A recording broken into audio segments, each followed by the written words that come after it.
You're listening to More Than Steps, the podcast where we geek out on how belly dance works, one coffee run at a time. I'm your hostess, Nadira Jamal.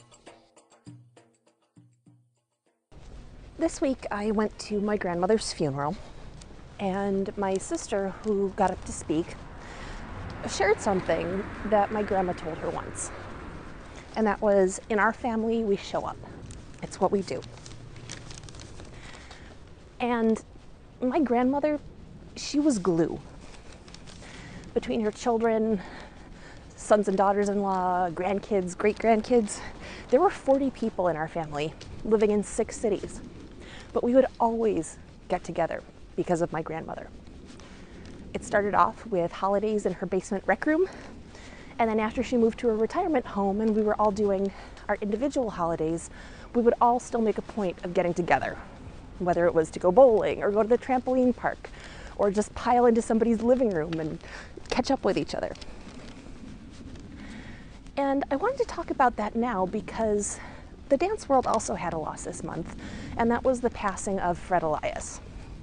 Now, if you're not familiar with him, he was one of the world-class musicians. He was Lebanese American. His parents were born in Lebanon, and he was a tremendous violin player. He recorded multiple albums of his own, played classical music. I hear he even played Carnegie Hall once, and he was also featured on some of George Abdo's records. And when he passed, I didn't really feel like making that same kind of public Facebook statement that I was seeing going around, largely because I didn't know what to say.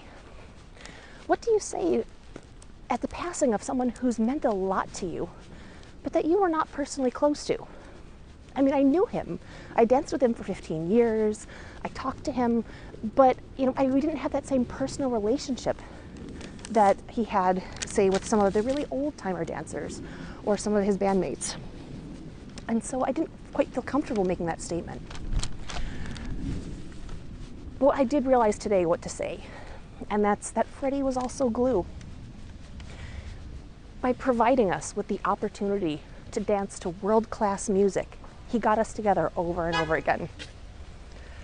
And just his sheer joy at making music and watching dancers, even before we were very good, brought us together over and over again. And after he retired, we would still get together for his birthday party.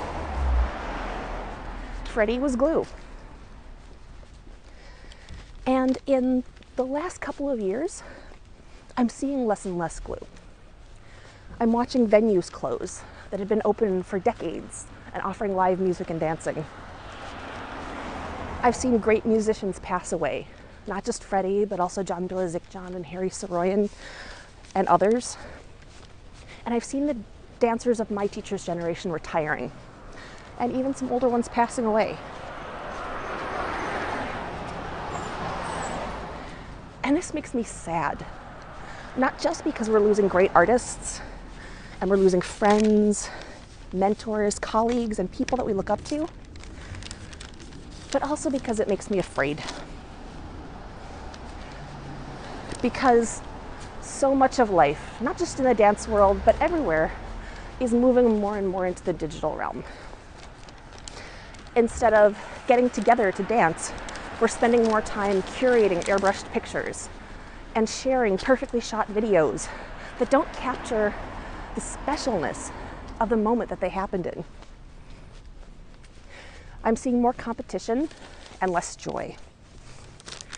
And I am not the first one to say this. I mean, the elders in our community have been talking about this for years. And I absolutely saw what they were talking about. But it didn't worry me because I also saw a lot of glue. I saw venues with live music. I saw dancers showing up and enjoying just watching other people's performances rather than worrying about their own performance opportunities. And we had mentors and other people keeping us together. But as I see less and less of that, I'm getting afraid. And as some other folks in my generation have said, we're kind of afraid that we're not ready to carry the torch.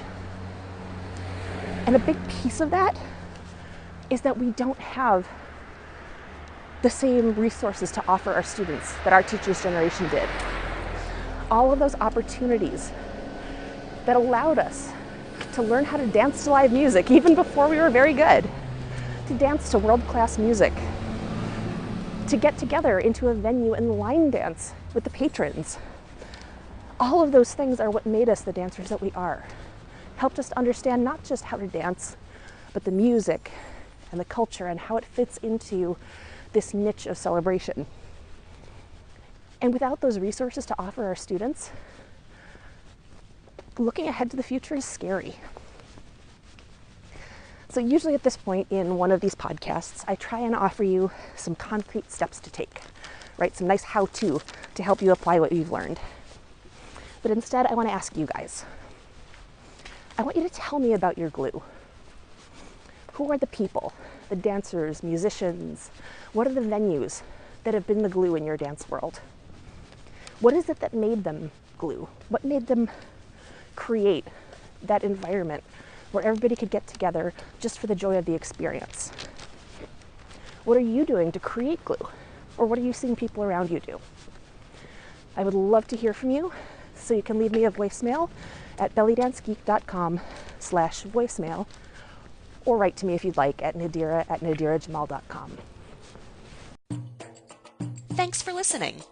For more geektacular resources, visit bellydancegeek.com.